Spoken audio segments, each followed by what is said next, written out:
Very good morning class. और आज हम जिस वीडियो को अपलोड कर रहे हैं वो बायोम के बारे में है। बायोम एक छोटा सा पर बहुत ही कॉम्प्लिकेटेड टॉपिक है। बहुत सारे लोग अपना नोट्स तो बना लेते हैं पर for examination point of view, पर जब हम उसको एक्सप्लेनेशन में देखते हैं ना तो कई सारी चीज़ें छोटी छोटी बहुत ज़्यादा महत्व रखती हैं। इसीलिए थोड़ा सा इसमें समय लगा, क्योंकि कॉलेजेस भी चल रहे हैं अपने, फिर उसके बाद से एग्ज़ाम ड्यूटी भी है। आज इंटरनेशनल वेटलैंड डे है 2 फरवरी, और इंटरनेशनल वेटलैंड डे का अपना महत्व है।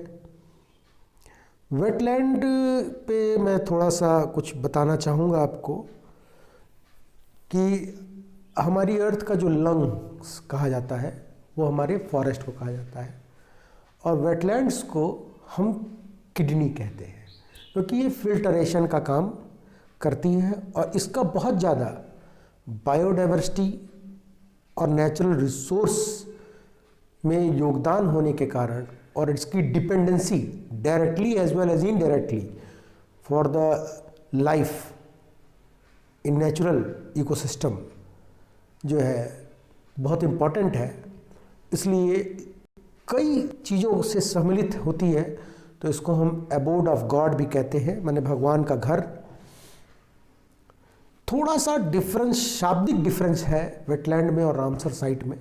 रामसर साइट वेटलैंड ही होता है, पर ये तब रामसर साइट कहा जाता है जब ये रामसर कन्वेंशन जो कि 2 फरवरी 1971 में ईरान में हुआ था, उसमें कुछ कैटेगरीज दी गई हैं। उस कैटेगरीज के प्रोफार्मा को वो फुलफिल करता है, तब उस वेटलैंड को नामांकित किया जाता है एज एन रामसर साइट्स। और रामसर प्रोटोकॉल तो हमने बताया ही कि ईरान में हुआ था, रामसर कन्वेंशन 1971 में 2 फरवरी के दिन हुआ था। इसीलिए इसको वेटलैंड को हम बोलते हैं कि 2 फरवरी को हर साल हम लोग मनाते हैं। पूरे धरती पर 2400 के आसपास में जो है Ramsar sites, registered Ramsar sites हैं। इंडिया में 42 हो गए हैं आज की डेट तक, जब ये वीडियो अपलोड हो रहा है, क्योंकि रामसर साइट्स जितना ज़्यादा हम बढ़ाएंगे अपने कंट्री में, हमारा बायोडाइवर्सिटी इंडेक्सिंग भी इंक्रीज़ करेगा। ये भी एक क्राइटेरिया है बायोडाइवर्सिटी के लेवल को इंक्रीज़ कराने के लिए। इस साल का जो हमारा थीम है वो वेटलैंड एंड वाटर है, और इसका फंक्शनल रोल आप समझिए। जहाँ जहाँ पर वेटलैंड्स होते हैं वहाँ फ्लड बहुत कम आते हैं, पहली चीज़। दूसरी चीज़, कई प्रकार के टॉक्सिन्स जो कि एग्रीकल्चरल रन ऑफ के थ्रू वहाँ पे स्टोर होते हैं, तो वो फिल्ट्रेट हो जाते हैं, साफ़ हो जाते हैं। वेटलैंड में कई सारे माइग्रेटरी बर्ड्स आते हैं, उनका ब्रीडिंग हैबिटेट बन जाता है कुछ दिनों के लिए। और वेटलैंड हमको कई सारी चीज़ें देता भी है, जैसे जो आपका नवरात्र होता है, तो नवरात्र में हम लोग एक चावल खाते हैं जिसको कुछ लोग तिन्नी का चावल कहते हैं, रेड कलर का होता है, उसको बॉटनिकल नेम ओराइजन रूबेरा है। और तिन्नी का चावल का महत्व ये है कि वहाँ पे हल नहीं चलता है, तो ऐसी जगह जहाँ हल ना चले और चावल की खेती हो रही है ओराइजन रूबेरा की, तो वो एरिया वेटलैंड में आता है। वेटलैंड हमको ये भी देता है, प्लस कई प्रकार के नए स्पीशीज़ भी फाइंड किए जाते हैं वेटलैंड में। तो इसका बहुत ज़्यादा महत्व है हमारे कॉन्टिनेंटल पॉइंट ऑफ व्यू से और लाइफ के पॉइंट ऑफ व्यू से। जो आपका ब्राज़ील में पेंटेंजिया वेटलैंड है, वो दुनिया का सबसे बड़ा वेटलैंड है। इंडिया के पास सुंदरबन है, सबसे बड़ा वेटलैंड है। और जो है आपका ये एस्थेटिक साइट्स जो है, ये बहुत ज़्यादा सिग्निफिकेंस है, इसका बहुत ज़्यादा रोल है।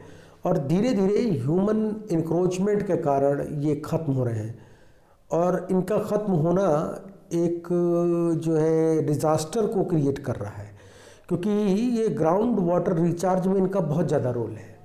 जैसे हमारे शरीर में नोड्स होते हैं ना, नोड्स, इंटरनोड्स होते हैं, पेड़ों में भी नोड्स पाए जाते हैं, ग्लैंड्स पाए जाते हैं हमारे शरीर में।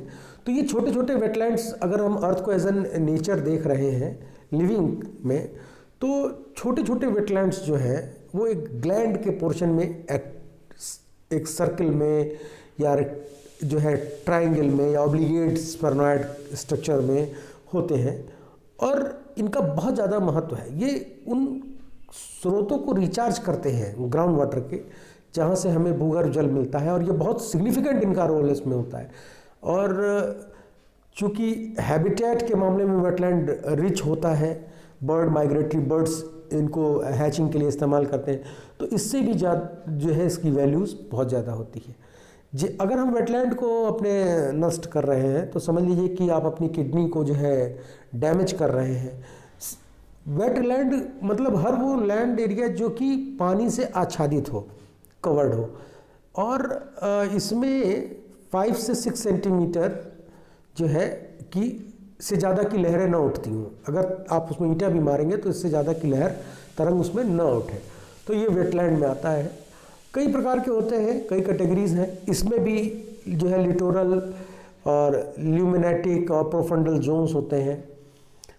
पर इन कंपेरिजन टू पॉन्ड, एक तरह का पॉन्ड भी वेटलैंड है, पर ऑर्गेनिक कंटेंट्स के मामले में वेटलैंड्स जो होते हैं वो बहुत रिच होते हैं। वेटलैंड्स बहुत रिच होते हैं। कई क्राइटेरिया भी हैं इनकी, जैसे एनुअल है, फिर आपका सीजनल है, जैसे रेन पैटर्न पर डिपेंडेंट होता है। तो ये बहुत ज़रूरी हमारे धरती के लिए है। भाई शरीर में किडनी का रोल बहुत ज़्यादा होता है, किडनी का रोल बहुत ज़्यादा होता है, और अर्थ के पास बहुत सारी किडनियाँ हैं।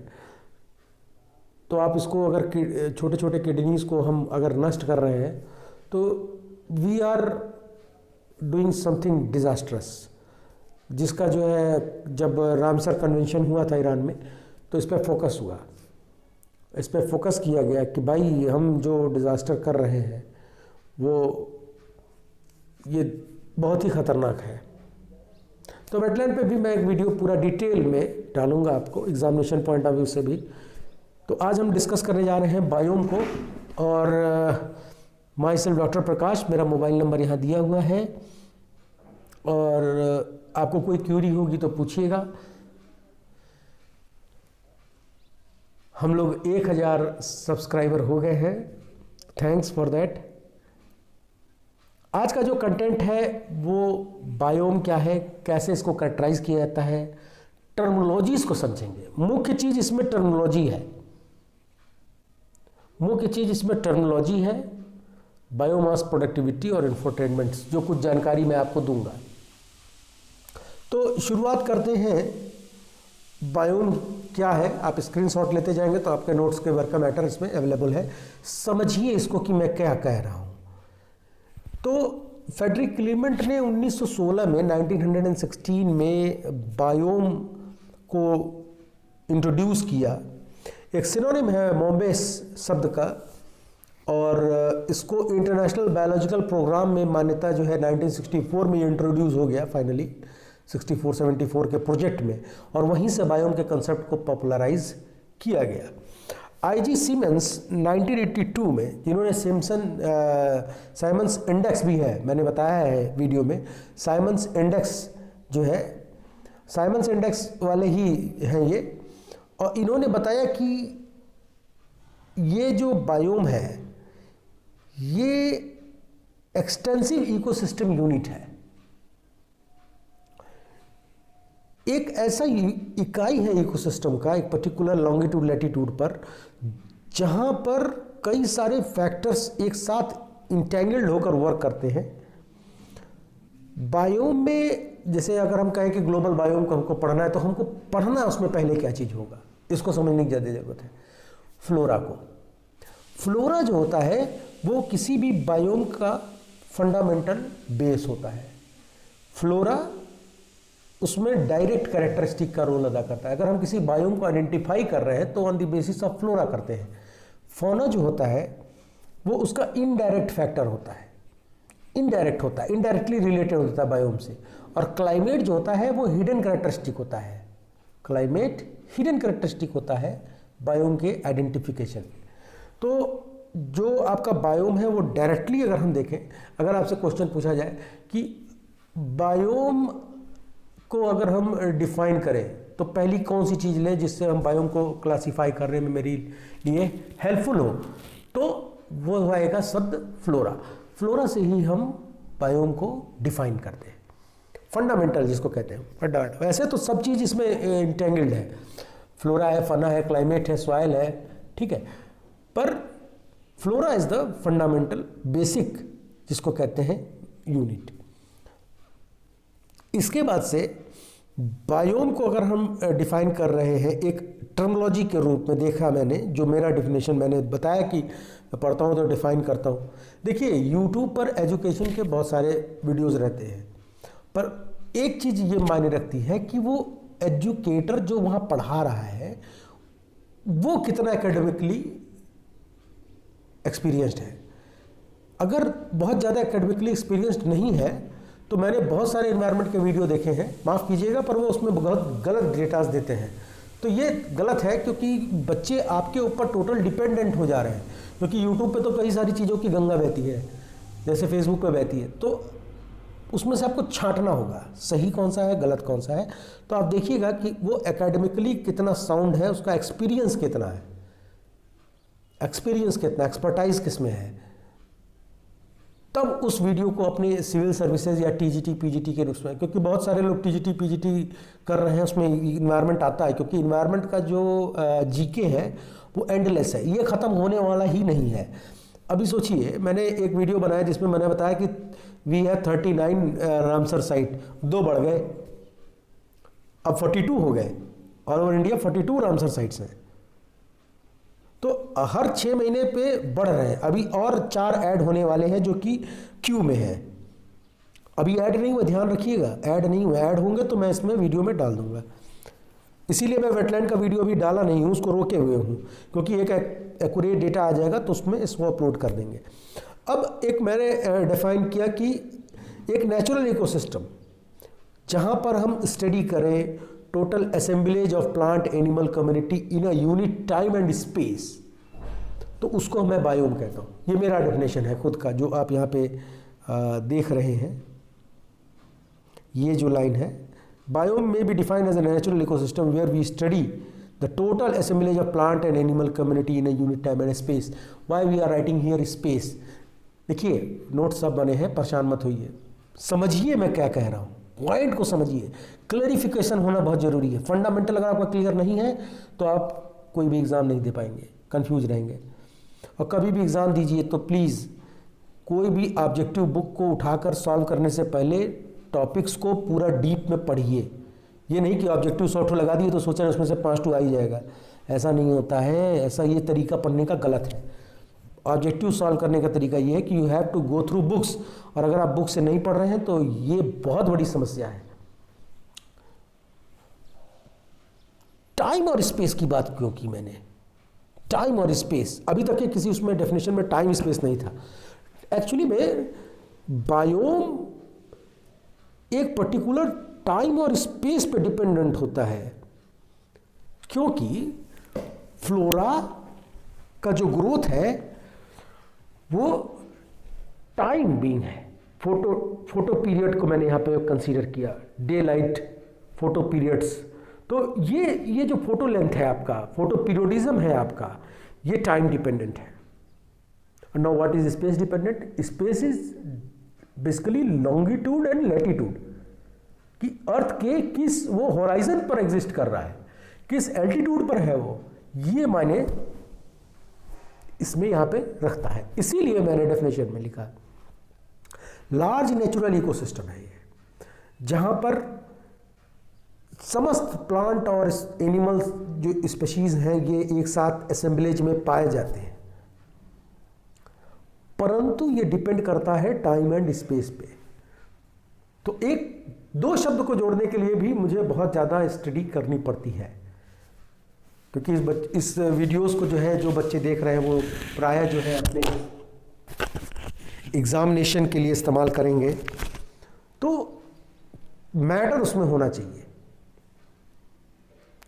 एक डेफिनेशन और उभर कर आया कि minimum common characteristic of the area, ये आपका जो minimum common characteristic of the area है ये आपको एडवर्ड किलर की बुक में मिलेगा। इन्वायरमेंटल साइंस की। मैं जल्द ही जो है सारे बुक्स का जो इन्वायरमेंट साइंस के मेजर बुक्स हैं उनकी फ़ोटोग्राफ्स को विथ ISSN नंबर इस पर आपको अपलोड कर दूंगा, ताकि आपको बुक लेने में, ख़रीदने में दिक्कत ना हो, क्योंकि सारी बुकें लगभग अमेज़ॉन पे आ गई हैं, या आप फ्लिपकार्ट से भी, जहाँ से भी आप eBay और बुक से भी आप परचेज़ कर सकते हैं। तो जो बायोम का कंसेप्ट उभर कर आया सामने, वो यही आया कि बायोम का आइडेंटिफिकेशन फ्लोरा और फौना के आधार पर होगा।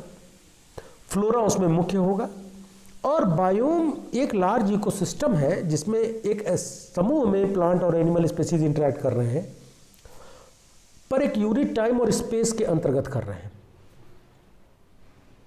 इसीलिए पहली लाइन में ही मैंने लिखा है, biome is a biological home, जहां पर उनको सब कुछ मिले। कैरेक्टरिस्टिक ऑफ बायोम क्या होगा? अगर हम इसको छोटे से पैमाने पर देखें तो आपका जो हैबिटेट है, हैबिटेट के अंदर में नीच आता है, हैबिटेट के अंदर नीच होता है, और ये हैबिटेट्स के समूह हैं जिनको हम कलेक्टिवली बायोम कह सकते हैं। अब अगर हम बायोम को क्लासीफाई करें, कैरेक्टराइज करें, कैरेक्टराइजेशन के लिए, तो पहला चीज आता है कि अगर हम प्लांट, एनिमल और सॉइल की स्टडी कलेक्टिवली करना चाहते हैं तो हमको बायोम का इन्वेस्टिगेशन करना पड़ेगा। फ्रेडरिक क्लीमेंट ने 1916 में यही चीज शुरुआत की। उन्होंने कहा कि अगर हमको, ये जो टर्म मैंने लिखा ये फ्रॉम रिसर्च पेपर है, ये फ्रेडरिक क्लीमेंट जैसे साइंटिस्टों को कोट करके लिखा गया है। अब इसमें क्या है कि जो भी स्पीसीज है, जो भी उनका असेंबलेज है, उसको हम कैरेक्टराइजेशन के लिए इस्तेमाल कर रहे हैं। कोई बायोम कह दें कि ये बायोम है टुंड्रा, टाइगा, तो ये कैसे कह रहे हैं? ये on the basis of species indexing की जाती है। और जितना ज़्यादा बायोम रिच कोई कंट्री बनती चली जाएगी, जितना ज़्यादा, अब देखिए छोटी छोटी यूनिट्स है, जिस कंट्री में इकोसिस्टम अच्छा होगा, एक्वाटिक हो या टेरेस्ट्रियल, जिस कंट्री में वेटलैंड्स ज़्यादा होंगे, जिस कंट्री में फॉरेस्ट कवर ज़्यादा होगा, जिस कंट्री में जो है आपका बायोडाइवर्सिटी रिच होगा, तो ये इंडेक्सिंग आपकी बढ़ा देता है। हेल्थ चाहिए हमको, यू नो दैट, हमको ये समझना पड़ेगा कि हमको शरीर के लिए क्या सबसे ज़्यादा ज़रूरी है। तो शरीर के लिए सबसे ज़रूरी है जीवन के लिए सबसे ज़रूरी है आपका हेल्थ। शरीर मतलब जीवन। हेल्थ ही नहीं रहेगा तो अब क्या कर लोगे? कुछ नहीं कर पाओगे। तो health is the fundamental requirement. उसी तरह इन्वायरमेंट जो है वो किसी भी नेशन के लिए फंडामेंटल रिक्वायरमेंट है। अगर उसका इन्वायरमेंट उस कंट्री का नहीं है, उसका इन्वायरमेंट उसका सपोर्टिव नहीं है, तो कोई भी फॉरेन कंट्री आप में इन्वेस्ट नहीं करने वाली। आपके यहाँ भूगर्भ जल नहीं है तो आप क्या सोच रहे हो? कभी सुने कोको कोला इंडस्ट्री राजस्थान में लग जाए? रेत में नहीं लगेगी। आपको कोई भी इन्वेस्टमेंट करना है, स्मार्ट सिटी बनानी है, आप बनाओ, it is good. Smart village बनाओ, इट इज़ गुड। सब कुछ आप डायनेमिकली करो, ठीक है, पर वो तभी आप कर पाओगे जब आपका इन्वायरमेंट आपके साथ होगा। ज़्यादा से ज़्यादा पैदावार बढ़ाने के लिए ज़्यादा से ज़्यादा हम फर्टिलाइज़र का इस्तेमाल कर रहे हैं। हम धीरे धीरे अपने सॉइल को सीमेंट में कन्वर्ट कर रहे हैं, बंजर बना रहे हैं। तो इससे हम फिर आने वाले समय के लिए हम क्या खड़ा कर रहे हैं? Is this sustainable? No. Globalisation हर जगह है, पर मैंने एक लेक्चर दिया था यू टॉक्स में, उसमें मैंने बताया कि सस्टेनेबल ग्लोबलाइजेशन होना चाहिए। ग्लोबलाइजेशन भी हो, ठीक है, पर सस्टेनेबल हो, ताकि आने वाले एराज और डिकेड्स के लिए हम इस धरती को छोड़ें। किसी के लिए छोड़ें हम भाई, कि कोई हम तो ह्यूमन जो है वो सदियों तक रहने वाले नहीं हैं हम भाई। हमारी लाइफ स्पैन क्या है? 100 साल हम जिएंगे। मान लीजिए मेरी लाइफ 100 साल है, ठीक है, तो अब 100 साल बाद जो पीढ़ियाँ चल रही होंगी उनके लिए तो हमको कुछ छोड़ना होगा। ठीक है, globalisation is the best practice for the world, entire world. विश्व एक खुला बाजार होना चाहिए, मैं इसका पुरजोर समर्थन करता हूँ, पर it should be sustainable. Sustainable globalisation ये टर्म होना ही चाहिए।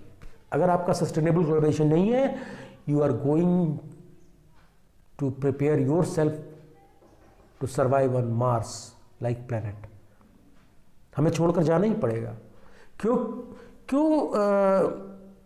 जो है स्टीफन हॉकिंस ने कहा कि ह्यूमंस को नए प्लैनेट्स की खोज करनी चाहिए, क्योंकि वो जान रहे हैं कि हम सस्टेनेबल ग्लोबलाइजेशन को प्रेफरेंस नहीं देंगे। भूख है, भूख है। अगर आपके पास एक अटैची है और उसमें 100 के पूरे नोट भरे पड़े हैं और सड़क पर आपको एक 10 का नोट मिलता है ना, तो भी आप उसको उठाने के लिए आपका मन करेगा, जबकि आपके पास already full bag of money है। ये क्या है? ये हमारी ग्रीड है, और ग्रीड हमको सस्टेनेबल ग्लोबलाइजेशन से रोकेगी। और ये चीज़ स्टीफन हॉकिंस जान रहे थे। देखिए, इन्वायरमेंट का जो होता है ना, इन्वायरमेंट की जो क्लास होती है, वो उसमें कई चीज़ों को मैं एक साथ डिस्कस करता हूँ, क्योंकि आपके आयाम खुलने चाहिए, आपके आयाम, आपके डायमेंशन सोच के विकसित होने चाहिए। और अगर विकसित नहीं होगा ना, तो ये बहुत दिक्कत है, ये बहुत बड़ी समस्या है। और ये समस्या आप देख रहे हैं, आप खुद ही देखिए। अभी कुछ दिन पहले एक शिक्षकों का टेस्ट हुआ, सीटेट का। देख रहे हैं, लाइन से लोग शिक्षक बनने के लिए बेताब हैं। हजारों के हजारों फॉर्म गिरते हैं सीटेट, पीजीटी, टीजीटी, यूजीसी में, हजारों के हजारों। क्या वो शिक्षक बनने के लिए बेताब हैं या उस पैसे के लिए बेताब हैं? ये उनको सोचना पड़ेगा। और ये कब सोचेंगे? जब उनका फंडामेंटल, जहाँ से वो पढ़े हैं, इंटर किए हैं, वहाँ के टीचरों की नैतिक जिम्मेदारी बनती है कि वो उसको ब्रीफ करें कि तुम बनने लायक हो क्या। आप यूजीसी नेट हैं, आप गेट हैं, आप सिंपल जो है क्लास में टीचिंग नहीं कर पा रहे हैं। इसका मतलब क्या है? कि आपने सिर्फ एग्ज़ाम के लिए पढ़ा है, और एग्ज़ाम आपको देता है एक पैदान जहाँ से आप उसको ब्रीफ करें, आप एक्सप्लेन करें। इसीलिए मैं सारे डायमेंशंस को हटाया। मैं एक पर्टिकुलर एक डिपार्टमेंट में बंद कर नहीं रहना चाहता था। इसीलिए मैंने यूट्यूब का सहारा लिया कि पूरे दुनिया के, ऑल ओवर इंडिया के, आपको, मुझे बहुत अच्छा लगा कि पाकिस्तान के बच्चे, बांग्लादेश के बच्चे, यूएस से, सऊदी अरब अमीरात से लोग हमारे वीडियो को देखते हैं। यूट्यूब पर आता है, मुझे लिंक आते हैं, मैसेजेस आते हैं, देखता हूँ मैं, और थैंक यू वेरी मच। और कोई भी क्यूरी हो, आप हमने डायरेक्ट पूछ सकते हो। हमें एक होलिस्टिक अप्रोच के साथ काम करना होगा। और ये सस्टेनेबल ग्लोबलाइजेशन जो मैंने टर्म दिया है, यही वो टर्म है जो इस धरती के सारे बायोम को बचा सकता है।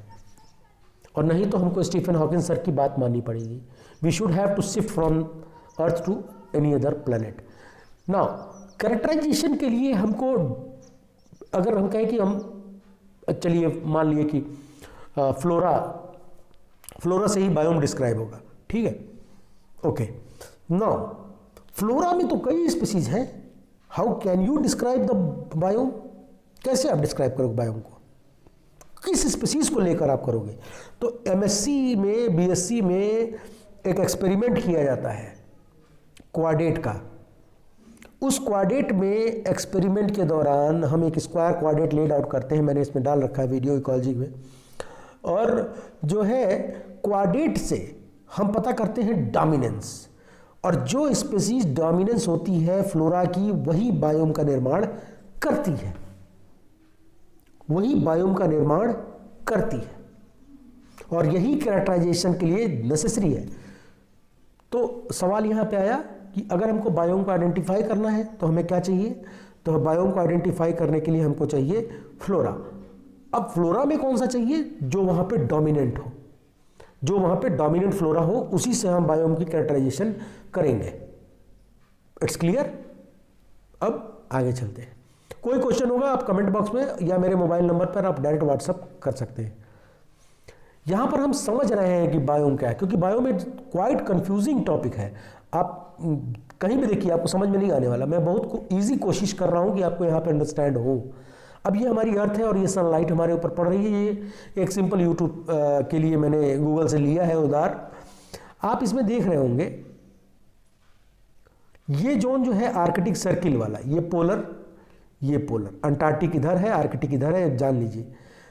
इक्वेटर, इक्वेटर को हम ट्रॉपिकल जोन कहते हैं, इक्वेटर, ट्रॉपिकल,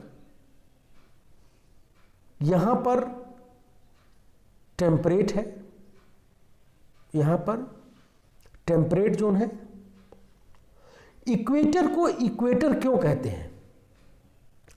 क्योंकि equator is the point where the earth is equally divided into two circumferences and two hemispheres, आप कह सकते हैं, sorry, two hemispheres, equal division in two hemisphere. देख रहे हैं आप, यहीं से इक्वली डिवाइडेड। अब ट्रॉपिक ऑफ कैंसर को ट्रॉपिक ऑफ कैंसर क्यों कहा जाता है? क्योंकि ट्रॉपिक ऑफ कैंसर पर अगर आप इस जो आपका लाइन है ट्रॉपिक ऑफ कैंसर, यहां पर आप खड़े हो जाए कहीं भी, तो आपको ऊपर जो है स्टार्स का कॉन्स्टेलेशन जो है वो कैंसर वाला दिखेगा, केकड़े के रूप में। और अगर हम ट्रॉपिक ऑफ कैप्रिकॉर्न पर खड़े हो जाए इस लाइन पर, तो हमको ऊपर क्या दिखेगा? कैप्रिकॉर्न, कैप्रिकॉर्न लाइट स्टार्स के कॉन्स्टेलेशन का ग्रुप कैप्रिकॉर्न के स्ट्रक्चर में हमको दिखेगा। इसीलिए इसको हम ट्रॉपिक ऑफ कैप्रिकॉर्न और ट्रॉपिक ऑफ कैंसर कहते हैं। ठीक है, तो ये बेसिकली जो है ये जोनेशन आपको बता रहे हैं हम कि ये जोन्स हैं, north pole, south pole, temperate zone, tropic zone. देख रहे हैं, ये जोनेशन। अब इसी जोनेशन पर हम ये हेमिस्फीयर पकड़ रहे हैं, कौन वाला? अब हम इक्वेटर से नॉर्थ पोल चलेंगे बायोम को समझने के लिए।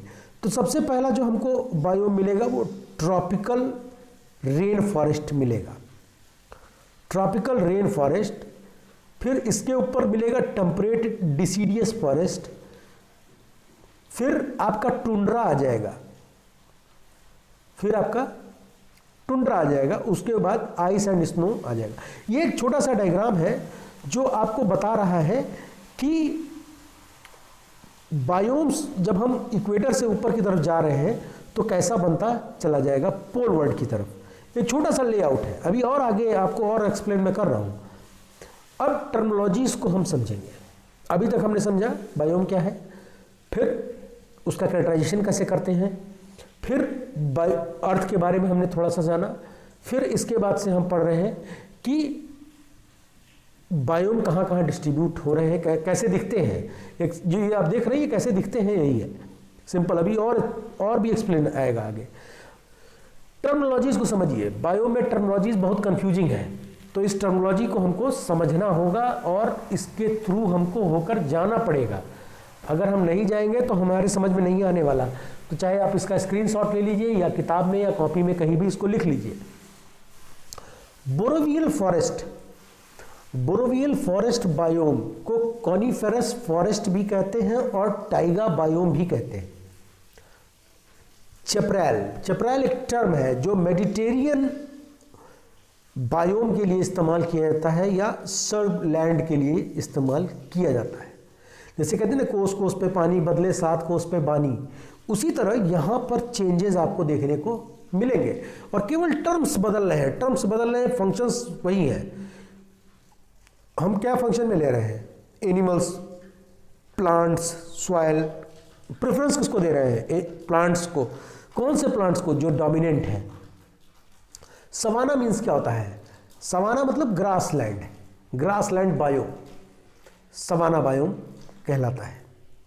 Tropical biome tropic of Cancer और tropic of Capricorn, tropic of Cancer और ट्रॉपिक ऑफ कैप्रिकॉर्न में पाए जाते हैं। Taiga biome as an boreal coniferous biome कहा जाता है, जैसे मैंने ऊपर भी लिखा है। तो उसका पूरा नाम है, अगर कहें टाइगा बायोम तो टाइगा बायोम कह दें, या पूछ दें कि बोरोवियल कॉनिफेरस फॉरेस्ट बायोम या कॉनिफेरस बायोम फॉरेस्ट बायोम, मतलब एक ही बात हो गई। तीनों चीज एक ही है, तीनों चीज एक ही है, तीनों चीज एक ही है। अब देखिए, जो चपरैल है, जो अभी आपने लिखा है मेडिटेरियन सबलैंड, अब इसको कई जगहों पर कई नामों से जाना जाता है। जैसे चपरैल कहते हैं कहाँ पे? मेडिटेरियन बायोम को कैलिफोर्निया में। अगर आप कैलिफोर्निया में हैं तो वहाँ के मेडिटेरियन बायोम को चपरैल कहते हैं। अगर आप वही चीज़ सेंट्रल चिली में चले जाएं, सेंट्रल चिली में वहाँ भी चैपराइल कहा जाएगा। साउथ वेस्ट ऑस्ट्रेलिया में चैपराइल मेडिटेरियन बायोम को कहते हैं। Cape Province of South Africa में चैपराइल और Mediterranean biome. South eastern tip of Vancouver Island Canada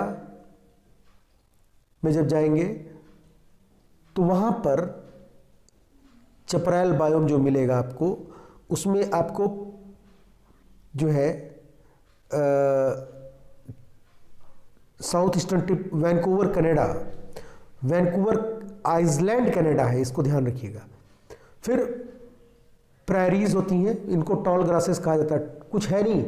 अब कहीं कहीं पे किताबों में लिखा प्रायरीज बायोम, अरे भाई प्रायरीज बायोम नहीं होता। प्रायरीज एक वैरायटी है टॉल ग्रास की जो मेडिटेरियन के पास पाई जाती है। मेडिटेरियन से याद आया, ऐश्वर्या राय और जो एंजेलिना जोली है, इनके पूर्वज जो है वो 10,000 साल पहले मेडिटेरियन सी के पास एग्जिस्ट करते थे। ये ऐसा एक उसमें डीएनए सर्वे में आया था। फिर इसके बाद से स्टीपीज मीन्स शॉर्ट ग्रासेस, कहीं कहीं इसको ग्रासलैंड को बांटा गया है प्रायरीज और स्टीपीज में। तो आप टर्म जानिए प्रायरीज मतलब क्या है, वो बड़ी बात नहीं है। टॉल ग्रासेस को प्रायरीज, शॉर्ट ग्रासेस को स्टीपीज, ठीक है। Naval zone, naval zone means कि टॉप ऑफ द माउंटेन, ये देखिए top of the ice cover, इसको नेवल जोन कहते हैं।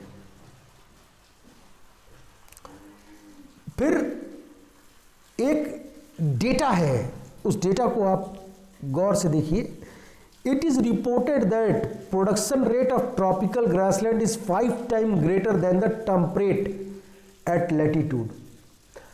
ट्रॉपिकल ग्रासलैंड का जो आपका रेट ऑफ प्रोडक्शन है वो टेम्परेट की अपेक्षा 5 टाइम ज़्यादा होता है इन केस ऑफ लैटिट्यूड। और यही चीज़ अगर हम लॉन्गिट्यूड में देखेंगे तो 3 टाइम लॉन्गिट्यूडनल। देख रहे हैं, ये टर्म इसको समझिए आप, ये जनरल नॉलेज का भी चीज़ मैं आपको इसमें इनपुट कर रहा हूं ताकि आप हर पॉइंट ऑफ व्यू से बायोम को देखें। अभी फिर इसके बाद से सैक्रोफाइल्स आते हैं। सेरियोफाइल्स मतलब वुडी वेजिटेशन ऑफ मेडिटेरियन, कुछ नहीं है, ये टर्म है, वुडी वेजिटेशन ऑफ मेडिटेरियंस। शर्बलैंड्स एवरग्रीन सैक्रोफाइल्स को कहते हैं। शर्बलैंड मतलब क्या होता है, समझिएगा इसको। एवरग्रीन शर्बलैंड मतलब क्या होता है? शर्बलैंड मतलब वह लैंड होता है जो कि ह्यूमन एक्टिविटीज उसमें इन्फ्लुएंस होती हैं। और स्क्रब लैंड होता है जो डिजर्ट में पाया जाता है। स्क्रब लैंड डिजर्ट में पाया जाता है और शर्ब लैंड हर जगह हो सकता है जहां ह्यूमन एक्टिविटीज इंट्रोड्यूस होती हैं। सेरियोफाइल्स एक ग्रीक वर्ड है जिसका मतलब ही है वुडी वेजिटेशन। चैपराइल इन कैलिफोर्निया शर्बलैंड कहलाता है। यही चैपराइल, ये जो चैपराइल आपने अभी पढ़ा ना, चैपराइल मेडिटेरियन शर्बलैंड, एक ही चीज़ है। अब अगर कैलिफोर्निया में है तो इसको तो आपको शर्बलैंड कहेंगे। फिर मैटोरल कहेंगे चिली और स्पेन में, मैक्यूस कहेंगे फ्रांस में, फॉबियस कहेंगे साउथ सेंट्रल अफ्रीका में, मैचिली कहेंगे इटली में, नोवोजिन कहेंगे साउथ अफ्रीका में। देखिए वेजिट बायोम एक ही है, चैपराइल, नाम अलग अलग, जैसे देश बदला नाम इनके बदल गए। कोस कोस पे पानी बदले, 7 कोस पे बानी। फिर इसके बाद देखिए शर्बलैंड, स्क्रबलैंड, ये scrubland in France known as garrigues, batha in Israel, स्टेविंडीज in Cape of South Africa, सेंडर इन टेक्सास, टोमेरलियस इन स्पेन, प्रेग्रस in Greece, evergreen, evergreen rain forest है ना एवरग्रीन। और एवरग्रीन मतलब क्या हो गया? Leaf fall continuously but canopy never been naked. उसकी लीफ सदा हमेशा गिरती रहेगी, हमेशा लीफ गिरती रहेगी समय समय पर, परंतु कैनोपी उसकी कभी नेकेड नहीं होगी। तो उस जगह को, उस लॉन्गिट्यूड लैटिट्यूड पर पाए जाने वाले फॉरेस्ट को ट्रॉपिकल एवरग्रीन रेन फॉरेस्ट कहा जाता है। ये केवल ट्रॉपिक्स में पाए जाते हैं, टेम्परेट एवरग्रीन रेन फॉरेस्ट नहीं होता। फिर इसके बाद से डिसीडियस। डिसीडियस मतलब कि एक बार लीफ गिर जाए, सारी की सारी लीफ गिर जाए, फिर नया लीफ उसमें उगने लगे, तो वो हो जाएगा आपका deciduous. Deciduous forest, deciduous forest maximum dominant होते हैं जो है आपका टेम्परेट रीजन में। वेनेजुला साउथ अफ्रीका में जो ग्रास डोमिनेट करती है, सवाना, ये भी सवाना ही है। सवाना मतलब क्या है, मैंने यहाँ बताया है, ग्रासलैंड। ग्रासलैंड के लिए टर्म इस्तेमाल किया गया सवाना। और सवाना टेम्परेट और ट्रॉपिक में दोनों में होता है, पर ट्रॉपिक का जो सवाना होता है वो ज़्यादा रिच होता है in comparison to temperate. Tropical zone जो होता है वो बहुत रिच माना जाता है। वेनेजुला में अगर सवाना है तो उसका लीनियास नाम है, ब्राज़ील में है तो सेरेडो है, ट्रॉपिकल अमेरिका में इसको कैटेंजिया कहते हैं। यही कैटेंजिया प्रोटोकॉल हुआ था, उस जगह का नाम कैटेंजिया इसीलिए पड़ा। फिर ईस्ट अफ्रीका वुडी सवाना में मिम्बा या मेम्ब कहते हैं। Grass formation in South Africa is known as Karoo. Extensive grassy plain of South Africa is called pampas. मतलब एक्सटेंसिव ग्रेसी, हम कह सकते हैं इसको, extensive grassy plain of South Africa savanna is known as pampas. देख रहे हैं, savanna मतलब ग्रासलैंड। अब वो किसी प्रकार का ग्रास हो, जैसे जैसे कंट्री चेंज होगी, लैंगिट्यूड लैटिट्यूड चेंज होगा, उसका नाम चेंज हो जा रहा है, बस है वो ग्रासलैंड सवाना ही। अभी आगे हम लोग और इसको ब्रीफ में देख रहे हैं। अब देखिए, ये वर्ल्ड का एक मैप है, सिंपल इंटरनेट से फोटो लिया हूँ, ठीक है, क्योंकि मेरी ड्राइंग बहुत ख़राब है, इसमें मैं बना भी नहीं पाऊंगा, उतना एक्सपर्ट मैं हूँ भी नहीं। एक बार मैं इकोसिस्टम बना रहा था तो मैंने बनाया फ्रॉग और वो बना स्नेक, तो बच्चे बड़े हंस रहे थे। मैं कहा देखो भाई, इससे सुंदर मेरी ड्राइंग है नहीं, लेट अस सपोज, तो मैं नाम लिख देता हूँ फ्रॉग है, स्नेक, बनाने की जगह मैं नाम लिख कर चलता हूँ, क्योंकि मेरी जो ड्राइंग है वो बहुत ही पुअर है, तो इसको मैं एक्सेप्ट भी करता हूँ। अब देखिए, रेड कलर से ट्रॉपिकल रेन फॉरेस्ट दिखा रहा। अब देखिए ट्रॉपिकल जोन देख रहे हैं, और ट्रॉपिकल जोन आपने देखा है ना, अभी मैप में दिखाया मैंने, ये देख रहे हैं ट्रॉपिक, ये येलो कलर का पूरा जोन ट्रॉपिकल है, देख रहे हैं। और यहाँ पर ये आप देख रहे हैं ट्रॉपिक्स, ट्रॉपिकल जोन। सवाना कहाँ पाया जा रहा है, देखिए अफ्रीका में, अफ्रीका, इंडिया, ग्रासलैंड्स, चपरेल, डिजर्ट, सबको कलर से अलग अलग इंडिकेट किया हुआ है। एक दिखाने का तरीका है कि वर्ल्ड में कहाँ कहाँ पे क्या क्या चीज़ें हैं। अभी इसको और इलेबोरेट हम करते हैं आगे। क्लासिफिकेशन, अब देखिए कई सारी किताबों में अलग अलग क्लासिफिकेशन है बायोम को लेकर, कई सारे में अलग अलग लेके क्लासिफिकेशन दिया है। पर जब मैंने ये बनाया, टर्मिनोलॉजीज को बनाया, और मैंने विटेकर का क्लासिफिकेशन को देखा, कोपेन का क्लासिफिकेशन देखा, क्लाइमेट पैटर्न पे जिन्होंने दिया है, तो जो मुझे सही लगा, सरल लगा, उसको मैंने यहां पे मेंशन किया। बायोम हर जगह है, लैंड एरिया में भी है, एक्वाटिक में भी है। बायोम मतलब हर वो इकोसिस्टम जहां पर डाइवर्सिटी होती है और बायोलॉजिकल होम होता है स्पीशीज़ का, depending upon climate and soil property and flora and fauna. बहुत सारे जगहों पर जो है बायोम में एक्वाटिक को नहीं रखा है, तो जल बिन सबसून पर मैंने रखा है इसमें। ये एक सिंपल क्लासिफिकेशन है, अगर आपको इसमें कोई दिक्कत होगी तो पूछिएगा। मैं इसको सरल बनाने की कोशिश किया हूं, क्योंकि ये बहुत जगहों पे बहुत जटिल है। क्योंकि इस वीडियो को बहुत सारे ऐसे बच्चे देख रहे हैं जो एनसीईआरटी के बिगिनिंग सिलेबस को कवर कर रहे हैं, बहुत सारे ऐसे बच्चे हैं जो सीटेट और टेट और पीजीटी टीजीटी को भी कवर कर रहे हैं, सिविल सर्विसेज को भी देख रहे हैं। तो मैंने एक इसको सरल डेफिनेशन में रखा है, ताकि इजी, पहले फंडामेंटल आपको समझ में आना चाहिए, तब तो आप किताब को पढ़ोगे तो आपको इजीली समझ में आ जाएगा कि सर ने यहाँ ये चीज़ें बताई। तो क्लासिफिकेशन दो प्रकार में रखा, टेरेस्ट्रियल और एक्वेटिक। टेरेस्ट्रियल में टुंड्रा, टेम्परेट एंड ट्रॉपिक्स, जैसे अर्थ का डिवीजन मैंने दिखाया आपको, एकदम वैसे ही मैंने यहाँ पे रख दिया। टेरेस्ट्रियल बायोम को फिर मैंने अलग अलग सेगमेंट में बांटा, टुंड्रा, टेम्परेट, ट्रॉपिक। टुंड्रा को बांटा आर्कटिक एंड एप्लाइन में, आर्कटिक और एप्लाइन। एल्पाइन जोन जो होता है ये रिचेस्ट इकोटोन जोन कहलाता है बायोम में। यहाँ पर दो बायोम ओवरलैप हो रहे होते हैं एप्लाइन में, इसीलिए एप्लाइन में मिक्स फॉरेस्ट वुड पाए जाते हैं। मिक्स्ड वुडी वेजिटेशन यहाँ पर एप्लाइन में होता है।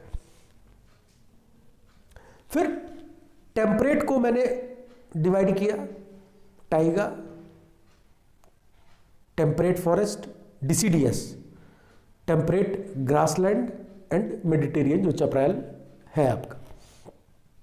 टेम्परेट ग्रासलैंड को भी सवाना कहते हैं क्योंकि ग्रासलैंड इसमें जुड़ा है, पर टेम्परेट ग्रासलैंड उतना ज़्यादा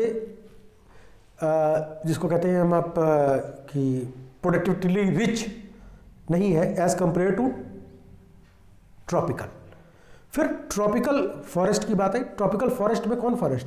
tropical rain forest, rain forest, savanna, tropical grassland, desert, tropical desert. Desert भी दो प्रकार का है ना, dry and cold. Dry and cold है, एक आर्कटिक पर है आपका अंटार्कटिक डिजर्ट एरिया है, और एक आपका राजस्थान है, ठीक है, आपका थार है, सहारा डिजर्ट है। फिर एक्वाटिक को जो बायोम में देखा, fresh water, marine, wetlands, estuaries and mangroves, ये भी बायोम के कैटेगरी में आते हैं। अगर आप फ्रेश वाटर को और डिफाइन करें या आप मैराइन को और डिफाइन करें तो आपको प्लेजिक जोन पर अलग बायोम दिखेगा, फिर एप्सिलाइल प्लेन पर अलग बायोम दिखेगा, फिर आपका कॉन्टिनेंटल स्लोप पे अलग बायोम दिखेगा, कॉन्टिनेंटल शेल्फ का बायोम अलग होगा, लिटोरल जोन का बायोम अलग होगा, ल्यूमिनेटिक का अलग होगा, प्रोफंडल का बायोम अलग होगा। इसीलिए मैं कह रहा हूँ इन्वायरमेंटल साइंस का इतना, ये टॉपिक्स इतने ब्रॉड है इन्वायरमेंटल साइंस सब्जेक्ट, कि अगर आप पूरी उम्र पढ़ाना चाहें ना तो तो मुझे लगता है कि कम ही पड़ जाएगी, एक उम्र तो कम पड़ जाएगी। अब इसको मैंने लैटिट्यूड पे आपके general knowledge point of view से भी रखा। ट्रॉपिकल फॉरेस्ट 10 से 30 degree north and south, NS मतलब north south, north and south hemisphere में पाए जाते हैं। यहाँ पर जो सॉइल डोमिनेट होती है, यहाँ डोमिनेंट सॉइल को रखा हूँ, सॉइल तो वहाँ पे कई प्रकार की होंगी, पर जो डोमिनेंट है उसको रखा हूँ केवल, ऑक्सीसोल और यूटीसोल। टेम्परेट फॉरेस्ट बायोम 30 डिग्री से 55 degree north and south both hemisphere में पाया जाता है। यहाँ का जो डोमिनेंट सॉइल है वो पोडोजॉल है। सवाना बायोम 10 डिग्री से 20 degree north and south both hemisphere में पाया जाता है। चैनोजेम यहाँ का डोमिनेंट सॉइल है। मेडिटेरियन बायोम 30 डिग्री से 40 degree north and south both hemisphere में पाया जाता है। यहाँ पर डोमिनेंट सॉइल एडिसॉल है। Tundra biome 60 degree north and south hemisphere दोनों में पाया जाता है। यहाँ का डोमिनेंट सॉइल लिथोसॉइल है। टाइगा बायोम, ये चीज़ ध्यान रखिए, टाइगा बायोम इकलौता ऐसा बायोम है जो केवल नॉर्थ हेमिस्फीयर में पाया जाता है। साउथ हेमिस्फीयर में टाइगा बायोम नहीं होता है, इसको याद रखिएगा, ध्यान रखिएगा। नॉर्थ हेमिस्फीयर में टाइगा बायोम नहीं होता है, क्योंकि नॉर्थ हेमिस्फीयर में जो टाइगा का जोन है 60 डिग्री आपका 50 डिग्री से 65 डिग्री, इसमें तो फॉरेस्ट एरिया लैंड है तो फॉरेस्ट रहेगा, परंतु जब आप टाइगा बायोम को नॉर्थ की जगह साउथ हेमिस्फीयर में देखेंगे तो वहां आपको केवल समुद्र मिलेगा।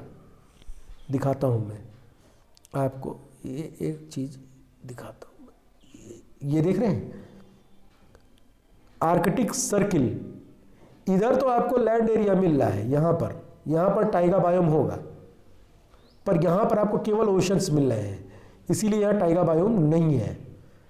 ठीक है, उम्मीद कर रहा हूँ अच्छा लग रहा है। कोई क्वेश्चन होगा तो पूछिएगा। ये बहुत सरल कर दिया हूँ मैंने इतना इजी तो मैंने तो नहीं पाया खुद भी, ये मैं बनाया हूँ अपने से,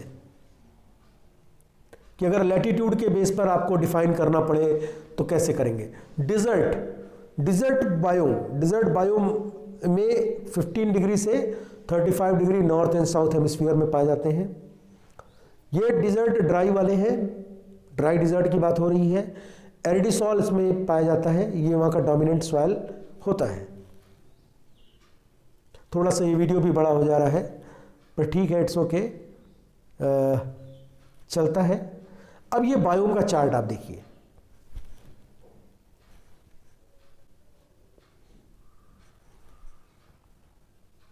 अब यहां पर देखिए, आर्कटिक कोल्ड टुंड्रा, सब आर्कटिक टाइगा, ये देख रहे हैं, ये टाइगा बायोम है। अब आइए आप टेम्परेट जोन पर। टेम्परेट जोन पर जब आएंगे तो टेम्परेट फॉरेस्ट, टेम्परेट ग्रासलैंड और टेम्परेट डिजर्ट मिलेगा। डिजर्ट आपको मिलेगा यहाँ ड्राई डिजर्ट है, हॉट वेट, सेमी एरिड। फिर जब आप ट्रॉपिक्स पे आएंगे तो ट्रॉपिकल रेन फॉरेस्ट, सवाना और डिजर्ट मिलेगा। अब ये डिवीजन के देखने के लिए आपको थोड़ा सा ये मैप को देखना होगा, ये अर्थ के, ये यहां पर हम यहां से यहां पर आए, यहां से यहां पर आ रहे हैं। इसी को हमने पिरामिडिकली दिखाया है। ट्रॉपिक ऑफ कैंसर और ट्रॉपिक ऑफ कैप्रिकॉर्न दोनों जगहों की बात हम कर रहे हैं। अगर हम ट्रॉपिक्स की बात कर रहे हैं तो दोनों जगहों की बात कर रहे हैं, जिसमें कि आपका ट्रॉपिकल फॉरेस्ट जोन 10 से 30 degree north and south both the hemisphere है। तो अब ये देखिए, ट्रॉपिक में आपको कौन मिलेगा? रेन फॉरेस्ट मिलेंगे, सवाना मिलेंगे और डिजर्ट मिलेंगे। देख रहे हैं, यहां भी 3 हिस्से में बटेगा ये, टेम्परेट फॉरेस्ट, टेम्परेट ग्रासलैंड और डिजर्ट। अब यहां भी ग्रासलैंड है, यहां भी ग्रासलैंड है, पर यहां के ग्रासलैंड में और यहां के ग्रासलैंड में अंतर है। यहां पे ग्रासलैंड में आपको फॉरेस्ट के माने कि ट्रीज आपको अवेलेबल होंगे, परंतु टेम्परेट ग्रासलैंड आपको पूरा ग्रासलैंड मिलेगा, पूरा का पूरा ग्रासलैंड मिलेगा। सवाना जो शब्द है मेडिटेरियन के लिए इस्तेमाल किया जाता है, ग्रासलैंड के लिए इस्तेमाल किया जाता है, वो यहां भी लगता है। टेम्परेट सवाना भी कह सकते हैं और ट्रॉपिकल सवाना भी कह सकते हैं, दोनों ही इस्तेमाल किए जा सकते हैं, गलत नहीं है। ठीक है, तो इससे आपको बहुत चीजें क्लियर हो गई होंगी, उम्मीद करता हूं। एक बार इसको पुनः देख लें हम। आर्कटिक, सब आर्कटिक माने टाइगा, फिर टेम्परेट जोन में डिजर्ट, टेम्परेट ग्रासलैंड या टेम्परेट सवाना कह सकते हैं। टेम्परेट फॉरेस्ट मतलब टेम्परेट डिसीडियस फॉरेस्ट। ट्रॉपिकल्स में आएंगे तो tropical rain forest, savanna, tropical savanna या ट्रॉपिकल ग्रासलैंड और डिजर्ट। मैं यहाँ पे कंसेप्ट आपका क्लियर कर रहा हूँ, बस आप समझिए, बाकी तो इसमें लिखा हुआ है आपके पास, नोट्स ये बनता चला जा रहा है।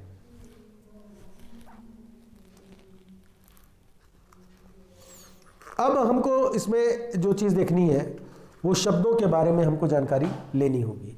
टुंड्रा मतलब क्या होता है? देखिए, रशिया में टुंड्रा मतलब अनफॉरेस्टेड लैंड एरिया। टुंड्रा ये पोर्शन अनफॉरेस्टेड लैंड एरिया। टुंड्रा जो शब्द है वो फ्रेंच शब्द टुंटेरिया से लिया गया है, जिसका मतलब होता है ट्रीलेस हिल। ट्रीलेस हिल, साल भर यहाँ पे फ्रोजन होता है। देखिए इस पे लिखा हुआ है, आप स्क्रीनशॉट ले लीजिए, मैं बस एक्सप्लेन कर रहा हूँ।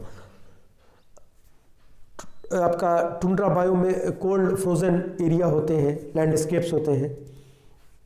सीजन्स इसमें हार्श कंडीशन होता है। प्लांट और एनिमल्स जो भी यहाँ पे अडॉप्ट करते हैं, सर्वाइव करते हैं, बहुत हार्श कंडीशन में सर्वाइव करते हैं।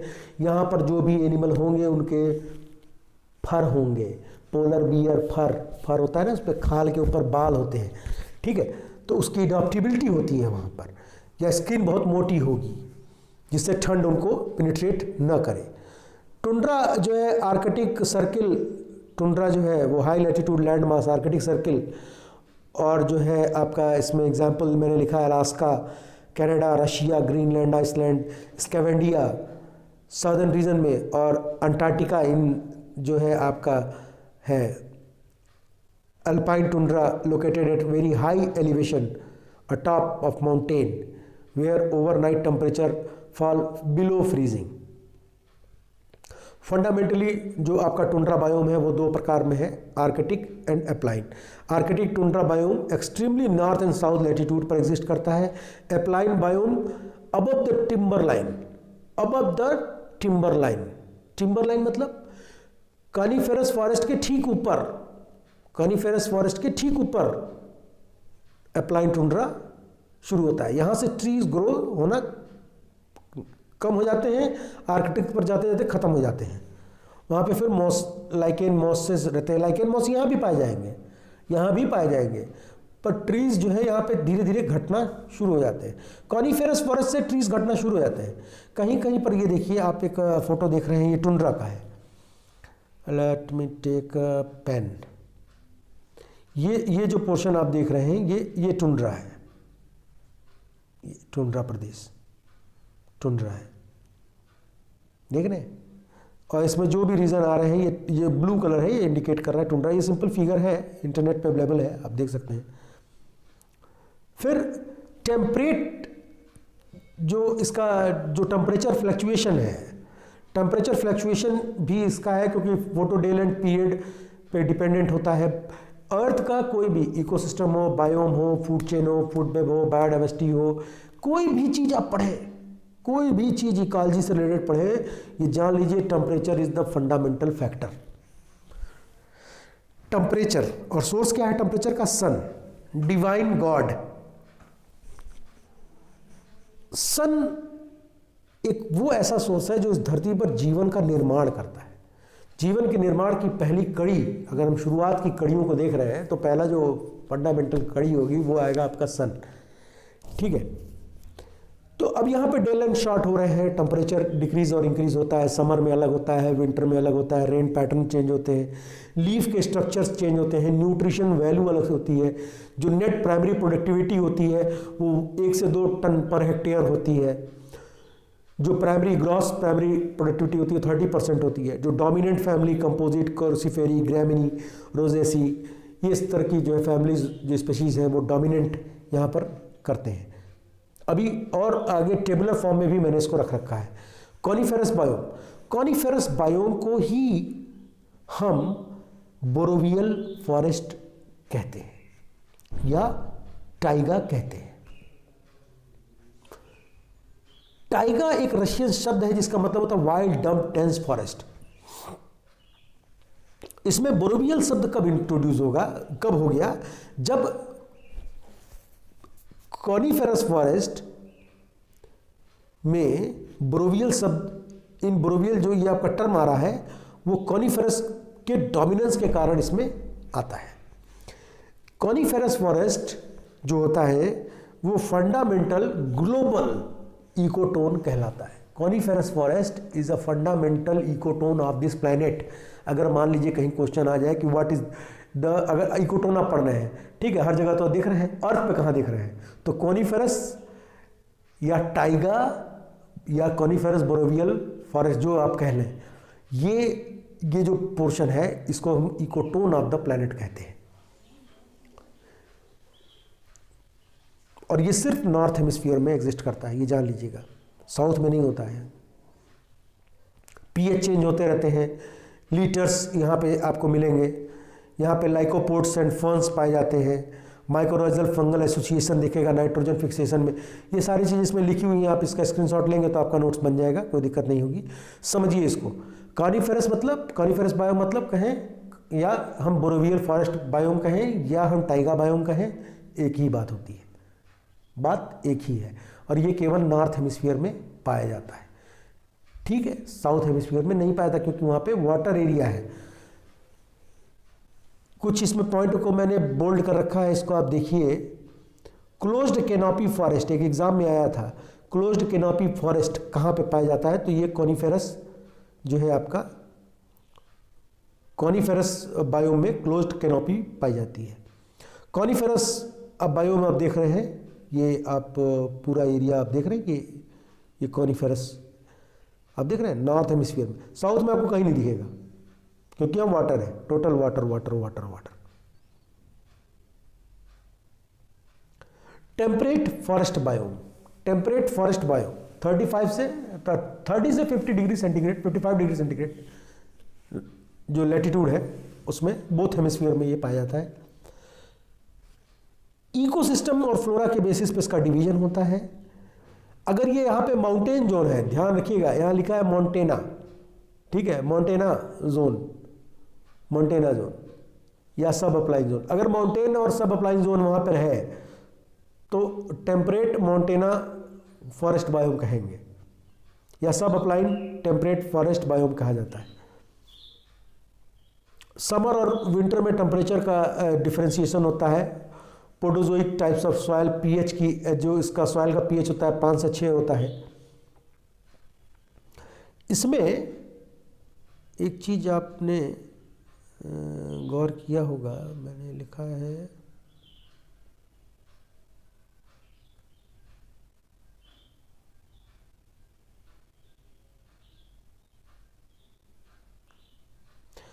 टेम्परेट बायोम के पास 4 सीजन होते हैं, ये ध्यान रखिएगा। ट्रॉपिकल में 4 सीजन नहीं पाए जाते हैं, पर टेम्परेट के 4 सीजन होते हैं।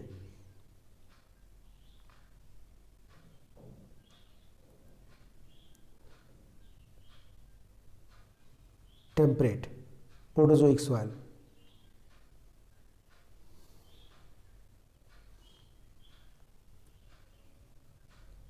इसमें जो आपका हर्ब्स और सर्ब्स बहुत ज़्यादा पाए जाएंगे। ये आपका ये देख रहे हैं, ये इधर ये रेड से जो है ये टेम्परेट जोन है, इधर भी ये टेम्परेट जोन है। टेम्परेट जोन पर्टिकुलरली एक चीज़ आप और यहाँ पे नोटिस करें, अगर जैसे मंगोलिया और चीन के पास या आप कह दें लद्दाख, ये टेम्परेट जोन में आता है। एक चीज़ आप और नोटिस कर रहे हैं, आपको मैं बता दूं जानकारी के लिए। जैसे ये अर्थ हमारी है ना, तो मैंने एक वीडियो में बताया था कि यहाँ पर लो प्रेशर होता है, यहाँ हाई प्रेशर होता है, यहाँ पे लो प्रेशर होता है, ठीक है। ये जो टेम्परेट जोन है ना, यहाँ पर जो है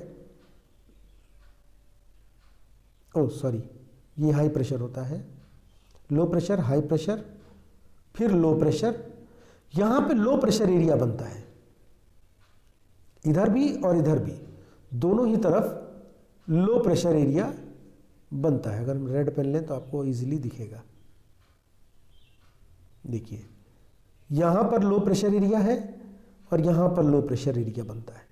ये ड्यू टू सन के और अर्थ के इंक्लिनेशन रेशियो के कारण ये बनता है।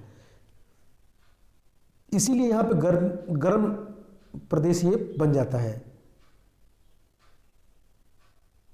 यहाँ पे टेम्परेचर जो होता है ये हाई होता है, और ये टेम्परेचर हाई सन के इंक्लिनेशन के कारण होता है। जो अर्थ 23.5 डिग्री इंक्लाइन है आपकी, इसी के कारण यहाँ पर ये चीज़ें बनना शुरू हो जाती हैं।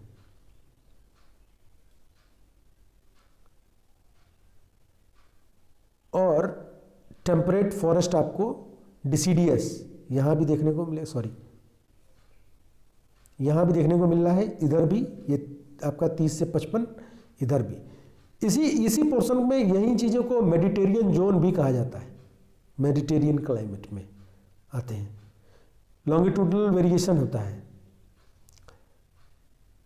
ग्रासलैंड बायोम, यहाँ पे हम टेम्परेट और ट्रॉपिकल दोनों को देख रहे हैं, दोनों को एक साथ देख रहे हैं।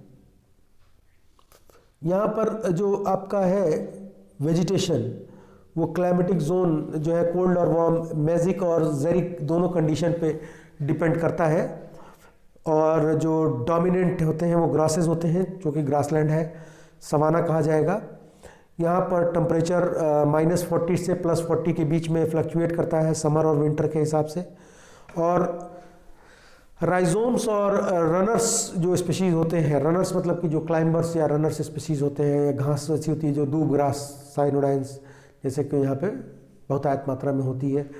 जो ये आपका राइजोजोम होते हैं, राइजोम यहाँ पे नाइट्रोजन फिक्सेशन कहते हैं। और इस जोन में माइक्रोराइजल नाइट्रोजन फिक्सेशन आपको देखने को मिलेगा कॉनिफेरस में। इसके बाद ये देख रहे हैं आप, ये आपका ये मेडिटेरियन जोन है आपका, मेडिटेरियन। और यहाँ पे भी देख रहे हैं आप ग्रासलैंड्स हैं, ये ग्रासलैंड है आपको यहाँ पे देखने को मिले। बोथ द हेमिस्फीयर में ग्रासलैंड आपको पाए जाएंगे यहाँ पर। इसीलिए कश्मीर वैली में देखिए एक तरफ जो है आपको ये रिच मिल रहा है ग्रासलैंड, और वहीं पर एक टेम्परेट जोन भी हल्का सा बना है भूटान वाला, जहाँ पे 3 इडियट वाला शूटिंग हुआ था, पेंगोंग लेक जो भारत का है हिसाब किताब। तो इस तरह की चीज़ें यहाँ पे देखने को आपको मिलेंगी। सवाना जो है एक कैरिबियन शब्द है, ग्रासलैंड के लिए इस्तेमाल किया जाता है savanna. Caribbean Indian language savanna which means forest clearing, माने प्रायः जो है जंगल रहित। जंगल रहित मतलब कि फॉरेस्ट नहीं होगा पर प्लांट्स ट्रीज होंगे, सिंगल इंडिविजुअल ट्रीज होंगे। क्योंकि सवाना को जब हम यहाँ पे देखेंगे इस मैप में, ये देखिए टेम्परेट सवाना में तो ट्रीज एकदम मिनिमम होंगे, बट ट्रॉपिकल सवाना जो होगा, ट्रॉपिकल सवाना में आपको ट्रीज देखने को मिलेंगे।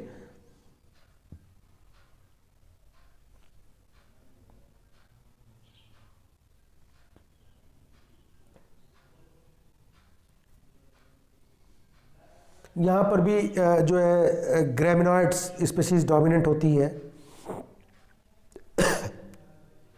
सॉइल्स बहुत ज़्यादा फर्टाइल नहीं होती है in case of savanna grassland. अगर फर्टाइल होती तो ट्रीज को सपोर्ट करती। अब ऐसा क्यों होता है? ये चीज़ वहाँ के सॉइल प्रोफाइल में छुपी है। ग्रास ज़्यादा रूट पेनिट्रेशन अर्थ के अंदर नहीं करती है, तो मतलब कि वहाँ पर जो रूट जो सॉइल प्रोफाइल है उसका ओ होराइजन ए होराइजन तक जो है सॉइल में रूट्स पेनिट्रेट कर पा रही हैं, उसके बाद नहीं कर पा रही है तो ट्री ग्रोथ नहीं करेगी।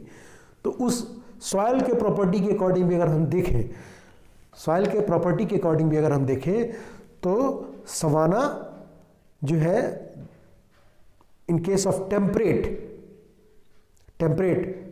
सॉइल का जो पोरोसिटी है वो कम है अगर हम कंपेयर करें ट्रॉपिक से। क्योंकि ट्रॉपिक्स में वहाँ पे कुछ पेड़ दिखेंगे, पर जो पेड़ ट्रॉपिक्स में भी पाए जाएंगे सवाना के केस में, उसमें भी रूट्स ज़्यादा नीचे तक नहीं होती हैं, माने ज़्यादा हम कह सकते हैं कि मजबूत पेड़ वहाँ पर नहीं पाए जाएंगे। अक्सर वहाँ पे सॉइल रिच रेड कलर में पाए जाएंगी, और जो है हायर आयरन कंटेंट होता है, इसलिए वो रेड कलर में होती हैं। अभी आप केरल साइड में जाएंगे तो वहाँ पे आपको सॉइल रेडिश कलर की देखने को मिलेगी, वो रेड कलर होता है। डिजर्ट बायोम की बात करें, डिजर्ट दो प्रकार के, कोल्ड डिजर्ट जो आपका टाइगा पढ़े, टुंड्रा पढ़े, वार्म हॉट डिजर्ट जो कि आपका सहारा है, और यहाँ पे सॉइल प्रॉपर्टी बहुत पुअर है और प्रोडक्टिविटी बहुत कम होती है। रेनफॉल कम होने के कारण ये सब होता है, रेनफॉल कम होने के कारण ये सब होता है। और यहाँ पे जनरली प्लांट और जो लाइफ है वो बहुत ज़्यादा नहीं होती है। ब्रशेस टाइप के स्पीशीज़ देखने को मिलेंगे, जैसा कि मैंने बताया था ना अभी कि शर्बलैंड्स मतलब कि घास का वो मैदान जो ह्यूमन बीइंग के इंट्रोड्यूस से बनता हो। स्क्रब लैंड मतलब कि वो मैदान जो आपका घास का है जो कि डिज़र्ट एरिया में पाया जाता हो, जिसमें ब्रशेस छोटे छोटे जो हैं पौधों के झाड़ हों, पेड़ों के टाइप के, जैसे आपका बबूल टाइप का हो है, कैक्टस है, इस तरह की स्पीशीज़ आपको वहाँ पे देखने को मिलती हैं। ये एरिया जो है आपका, ये पोर्शन आप देख रहे हैं, ये आपका डिज़र्ट एरिया है, ये देख रहे हैं, ये पोर्शन पूरा।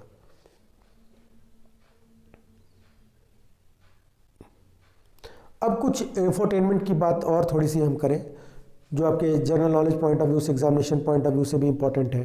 जैसे टुंड्रा बायोम है, वो coldest biome of this planet है। Tundra tropical evergreen rain forest biome जो है, इसको हम ऑप्टिमम बायोम भी कहते हैं। मान लीजिए क्वेश्चन आता है what is optimum biome, right about optimum biome. तो ऑप्टिमम बायोम मीन्स कि ट्रॉपिकल एवरग्रीन रेन फॉरेस्ट की बात हो रही है। Tropical rain forest biome richest biodiversity का होगा, रिचेस्ट बायोडाइवर्सिटी का होगा। फिर कॉनिफेरस फॉरेस्ट बायोम जो होगा वो केवल मैंने बताया कि 60 डिग्री नॉर्थ हेमिस्फीयर में एग्जिस्ट करेगा। जैसे जैसे टुंड्रा से टेम्परेट और ट्रॉपिक की तरफ बढ़ेंगे, पीएच जो होता है वो एसिडिक से न्यूट्रल और अल्कलाइन हो जाता है, पीएच में भी चेंजेस होते हैं।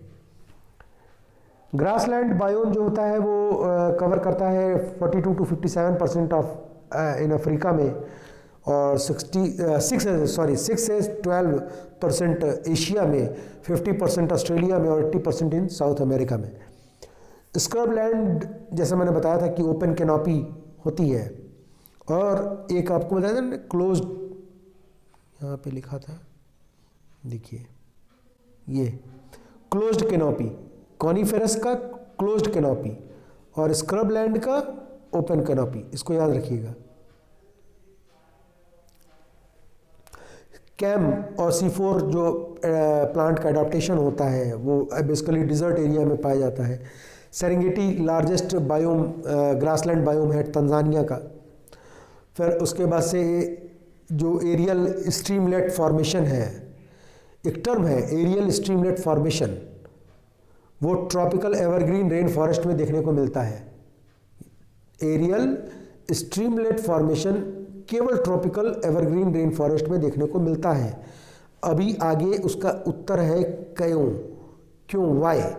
क्योंकि जब हम पेड़ों के वर्टिकल स्ट्रैटिफिकेशन को देखते हैं, वर्टिकल स्ट्रैटिफिकेशन को देखते हैं फॉरेस्ट के, तो सबसे ज़्यादा जो 5 लेयर के पांचों लेयर क्लियरली डिफाइंड होते हैं फॉर प्लांट और एनिमल, वो ट्रॉपिकल रेन फॉरेस्ट में होते हैं। इसीलिए ट्रॉपिकल रेन फॉरेस्ट जो होता है वो रिचेस्ट जो है आपका, आपने भी देखा है कि बायोडाइवर्सिटी होती है। अब समझे कि ट्रॉपिकल रेन फॉरेस्ट का बायोडाइवर्सिटी रिचेस्ट क्यों होता है, तो हम सीधे कह सकते हैं कि भाई हम वहाँ पे एरियल स्ट्रीमलेट फॉर्मेशन होता है, या हम कह सकते हैं कि वहाँ पे 5 प्रकार का जो लेयरिंग होती है आपका फॉरेस्ट का जो स्ट्रैटिफिकेशन होता है वर्टिकल, तो इस वर्टिकल स्ट्रैटिफिकेशन में जो 5 लेयर क्लियरली डिफाइंड और विजिबल होते हैं इन केस ऑफ प्लांट और एनिमल बोथ, तो वो केवल आपको ट्रॉपिकल एवरग्रीन रेन फॉरेस्ट में या ट्रॉपिकल रेन फॉरेस्ट में देखने को मिलते हैं। फिर इसके बाद से एक मैंने डेटा दिया है इसमें कि टोटल एरिया ऑफ द अर्थ, एक बच्चे का हमारे पास क्यूरी था कि इस तरह करके भी कुछ बताइए, तो 510 into 10⁻⁶ kilometre square total terrestrial biome हमारी धरती पर 149 into 10⁻⁶ kilometre square. Total annual primary productivity of the earth 16.4 into 10⁻10 ton dry biomass की बात हो रही है। Net primary productivity of terrestrial biome 10.9 into 10⁻10 ton per year. Total ocean cover 31 into 10⁻6 kilometre square. Net primary productivity of ocean 5.5 into 10⁻10 ton per year. Total biomass of the earth 185.5 into 10⁻10 dry ton per year. Tropical total area of tropical grassland 15 into 10⁻6 kilometre square. Primary productivity 1.05 into 10⁻10 ton per year. Total area of temperate grassland 0.9 into 10⁻6 kilometre square. ये मैं बोल इसलिए रहा हूँ क्योंकि मैंने previously भी बताया था कि मैं हर डेटा को एक्सप्लेन करूँगा, बोलूँगा, क्योंकि कुछ स्टूडेंट्स मेरे ऐसे हैं जो मेरी आवाज़ पे ही अपने आप को क्लेरिफाई करते हैं, आप समझ सकते होंगे। तो जैसे विपिन है हरियाणा का, और उनको जो है विजिबिलिटी प्रॉब्लम है, तो इसलिए मैं उस स्टूडेंट एक बच्चे के लिए भी मैं यहाँ पे उसको डिटेल बोलूँगा। आप इसका स्क्रीनशॉट ले लेंगे तो आपका नोट्स बन जाएगा। फिर है उसके बाद से प्राइमरी प्रोडक्टिविटी। प्राइमरी प्रोडक्टिविटी है आपका टेम्परेट ग्रासलैंड की 0.45 into 10⁻10 ton per year. Total area desert biome ice, माने बर्फ वाले की बात कर रहा हूँ मैं। डिजर्ट दो प्रकार का होता है ना, बर्फ आर्कटिक और आपका ये ड्राई। तो total area desert biome ice cover जो उससे होगा वो 15.5 इंटू 10⁶ किलोमीटर स्क्वायर में है। Total area desert biome dry 8.5 into 10⁶ kilometre square. फिर average world production rate of tropical forest 4 into 10⁻10 ton per year. Total energy fixation content 426.1 into 10⁻18 calorie per year. Tropical rain forest में energy fixation कितना है, वो जो biomass energy का मैंने लिखा है, ट्रॉपिकल रेन फॉरेस्ट में 139.4 इंटू 10⁻18 कैलोरी पर ईयर। और ट्रॉपिकल ग्रासलैंड की कितनी है, 42.0 into 10⁻18 calorie per year. Cultivated land area की जो आपका एनर्जी कंटेंट है वो है 37.1 into 10⁻18 calorie per year.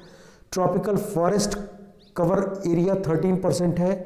Total biomass of tropical forest 90 into 10⁻10 ton per year है। और टेम्परेट का फॉरेस्ट कवर 12% है और इनका जो टेम्परेट का बायोमास है वो 54 इंटू 10⁻10 टन पर ईयर है। इसीलिए देखिए ट्रॉपिकल रेन फॉरेस्ट जो है वो मोर प्रोडक्टिव है in comparison to temperate. Taiga का जो लैंड मास एरिया कवर है वो है 11%। एक मैंने ये बना दिया है टेबल आप लोगों के लिए, टेम्परेचर बेस पे है रेनफॉल पे। टुंड्रा, ये लास्ट स्लाइड है, टुंड्रा समर में 18 डिग्री होता है, विंटर में -40 होता है। प्रेसिपिटेशन 150 से 250 मिलीमीटर पर ईयर है। Vegetation lichen moss grasses shrubs है। ग्रासलैंड जो बायोम है उसका 30 डिग्री टेम्परेचर समर में होता है, -20 विंटर में होता है। 500 से 900 मिलीमीटर प्रेसिपिटेशन जो है ये मिलीमीटर में है, तो 500 से 900 मिलीमीटर होता है। यहाँ का जो डोमिनेंट वेजिटेशन है वो prairie, barley, wheat, saliva, corn flower. Temperate deciduous में समर में 30 डिग्री होगा, विंटर में -30 होगा। Precipitation rate 750 to 1500 millimetre per year. यहाँ broad leaf, oak, maple, beeches, surf, perennial herb and mosses पाए जाते हैं। बोरोवियल टाइगा में 20 डिग्री समर में होगा, -54 डिग्री विंटर में होगा। यहाँ पर जो आपका प्रेसिपिटेशन है वो 200 से 600 मिलीमीटर पर ईयर है। ये कॉनिफरस जोन होता है। शर्वलैंड में 38 डिग्री समर में होगा, -1 विंटर में जाएगा, इससे ज़्यादा नहीं जाएगा, -1 विंटर में जाएगा। 200 से एक आपका जो प्रेसिपिटेशन है वो 1000 मिलीमीटर पर ईयर होता है। यहाँ एरोमेटिक हर्ब्स पाए जाते हैं। रेन फॉरेस्ट जो है उसमें 25 डिग्री तापमान समर में होगा, विंटर में -20 हो जाएगा, 25 डिग्री आपका समर में होगा और विंटर में 20 रहेगा, वहाँ टेम्परेचर ज़्यादा नहीं गिरता है।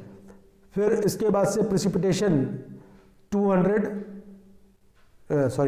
से 10,000 मिलीमीटर पर ईयर होगा।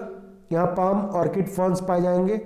डिजर्ट में 38 डिग्री टेम्परेचर मैक्सिमम होगा, समर में स्टार्ट होगा 38 डिग्री से, और विंटर में इसी 38 में -39 करेंगे नाइट का टेम्परेचर। 38 माइनस करेंगे 3.9 तो वो नाइट का टेम्परेचर निकल जाएगा। यहाँ पे रेनफॉल 250 मिलीमीटर से कम होता है per year. Cactus, small brushes and short grasses पाए जाते हैं। कोई क्वेश्चन होगा, कोई क्वेरी होगा तो प्लीज़ आप हमसे पूछिएगा। We are heartly thankful to all the subscriber, viewers, likers, shares, जो भी लोग कर रहे हैं, जो इसमें वैल्यूएबल सजेशन और कमेंट देते हैं। This channel is for the student, by the student, of the students of environment and जो भी प्रिपरेशन करते हैं एनवायरनमेंट के लिए। और मैं बहुत बहुत थैंकफुल हूँ कि हमारे जो इसको सब्सक्राइब आप लोगों ने 1000 सब्सक्रिप्शन किया है। कोई दिक्कत नहीं है व्यूज़ को लेकर। मैं मोनेटाइजेशन के लिए, मैंने पहले ही बोला है कि मैं मोनेटाइजेशन के लिए नहीं हूँ, तो मैं आज भी बोल रहा हूँ और जब आगे भी यही चीज़ रहेगी, मैं मोनेटाइजेशन के लिए नहीं हूँ। Thank you very much. आप इसको लाइक कर सकते हैं, शेयर कर सकते हैं, सब्सक्राइब कर सकते हैं। Have a nice day. कोई क्यूरी होगी ज़रूर पूछिएगा, फ्री हैं आप क्वेश्चन पूछने के लिए। Thank you very much, have a nice day, खुश रहिए।